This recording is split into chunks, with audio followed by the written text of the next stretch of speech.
안녕하세요. 느린 하루입니다. 오늘은 2025년 7월부터 농협과 우체국 통장 제도가 전면 개편된다는 중요한 소식을 가지고 왔습니다.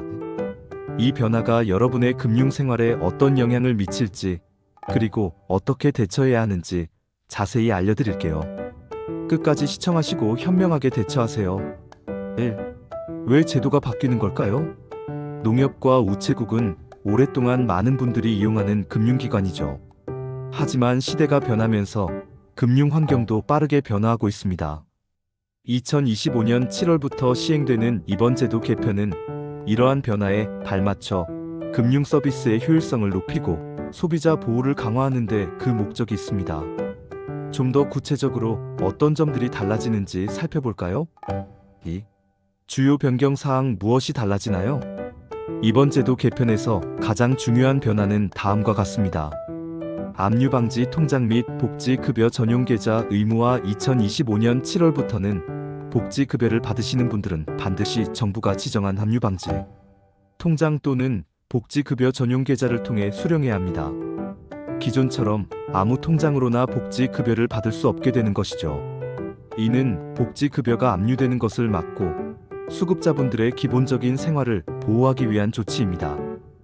혹시 본인이 복지급여를 받고 있는데 어떤 통장을 사용해야 할지 잘 모르겠다면 지금 바로 농협이나 우체국에 문의해보세요. 은행 대리업 제도 도입 앞으로는 농협과 우체국에서 다른 은행의 업무를 대행할 수 있게 됩니다. 예를 들어 농협에 가서 신한은행 예금 계좌를 개설하거나 우체국에서 국민은행 대출 상담을 받을 수 있다는 것이죠. 이는 은행 지점이 부족한 지역에 거주하시는 분들에게 매우 편리한 서비스가 될 것입니다.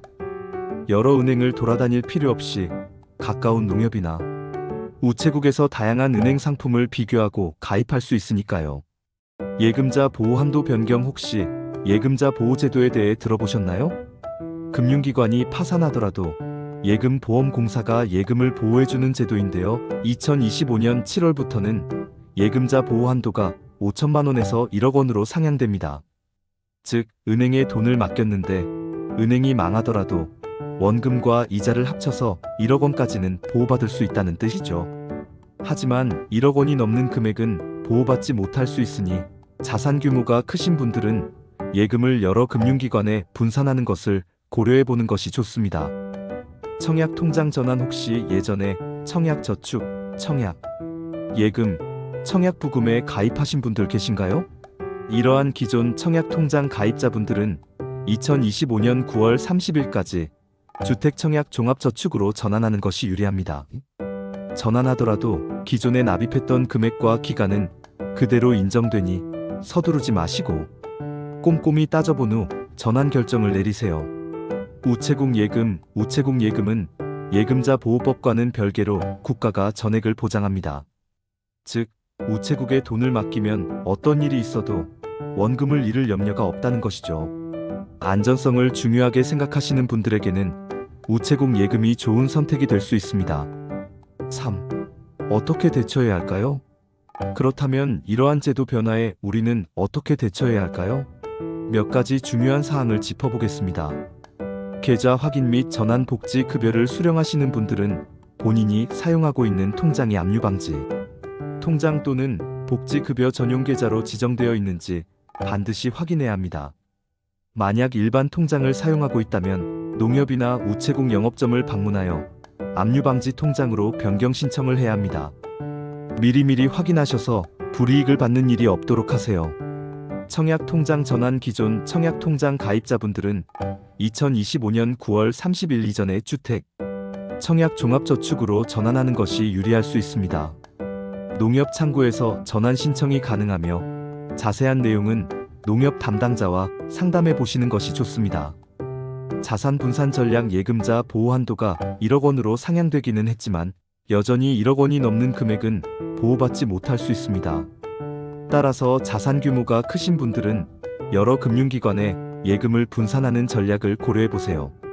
특히 농협의 경우 중앙회와 지역 농협을 합산하여 1억 원까지만 보호되므로 초과 금액은 우체국 예금, 정부 전액 보장 등을 활용하여 분산하는 것이 좋습니다. OTP 및 보안 시스템 점검 금융거래 시 사용하는 OTP나 보안 시스템도 꼼꼼히 점검하고 변경 사항에 맞춰 업데이트해야 합니다. 최근 금융 사기가 기승을 부리고 있는 만큼 보안에 더욱 신경 써야 합니다. 4. 추가적으로 알아두면 좋은 정보들. 제도 개편과 더불어 알아두면 유용한 정보들도 있습니다. 은행 대리업 제도 농협과 우체국에서 다른 은행의 예금, 계좌 개설, 이체, 대출 상담 등의 기본적인 업무를 처리할 수 있게 되면서 금융 서비스 접근성이 더욱 높아질 것으로 기대됩니다. 일부에서는 여러 은행이 공동 출자한 대리점도 생길 예정이라고 하니 앞으로 더욱 편리하게 금융 서비스를 이용할 수 있을 것 같습니다. 금융위원회 업무계획 2025년 금융위원회는 시장 안정, 민생 금융 강화 및 금융 혁신 가속화를 목표로 다양한 정책을 추진하고 있습니다. 핀테크 지원 강화, 밸류업 추진, 디지털 금융 보안 강화 등이 주요 내용이며 이러한 정책들이 우리의 금융 생활에 긍정적인 영향을 미칠 것으로 기대됩니다. 디지털 금융, AI 상담 시스템 도입, 마이데이터 2.0 서비스, 농협 오런뱅크 슈퍼앱 전환 등 디지털 금융 서비스가 더욱 강화될 예정입니다. 앞으로는 더욱 편리하게 스마트폰으로 금융 업무를 처리할 수 있게 될 것입니다. 금융 사기 예방을 위해 의심거래 자동 차단, 고령자 고액 인출 시 확인 절차 의무화 등 안전장치가 더욱 강화됩니다. 하지만 무엇보다 중요한 것은 우리 스스로가 금융 사기에 대한 경각심을 갖고 조심하는 것입니다. 잊지 마세요. 중요한 유의사항. 마지막으로 몇 가지 유의사항을 강조하고 싶습니다. 제도 변경 세부 내용 확인. 오늘 말씀드린 제도들은 시행 일정 및 세부 조건에 따라 변경될 수 있습니다. 따라서 실제 가입 또는 전환 전에는 반드시 해당 금융기관을 통해 정확한 내용을 확인해야 합니다. 인터넷이나 유튜브 정보만 믿고 섣불리 행동하지 마시고 반드시 은행 창구에서 상담을 받으세요. 개인별 맞춤형 상담 금융 상품 가입 또는 자산관리 전략 수립 시에는 반드시 금융 전문가와 상담하는 것이 좋습니다. 개인별 금융 상황에 따라 적용 방식이 다를 수 있으므로 전문가의 도움을 받아 자신에게 맞는 최적의 솔루션을 찾아야 합니다. 마무리. 오늘은 2025년 7월부터 변경되는 농협 및 우체국 통장 제도에 대해 자세히 알아봤습니다. 복잡하고 어렵게 느껴질 수도 있지만 미리미리 준비하면 충분히 슬기롭게 대처할 수 있습니다. 궁금한 점이 있다면 언제든지 댓글로 문의해주세요. 여러분의 금융생활에 도움이 되셨기를 바라며 다음 영상에서 또 만나요. 시청해주셔서 감사합니다.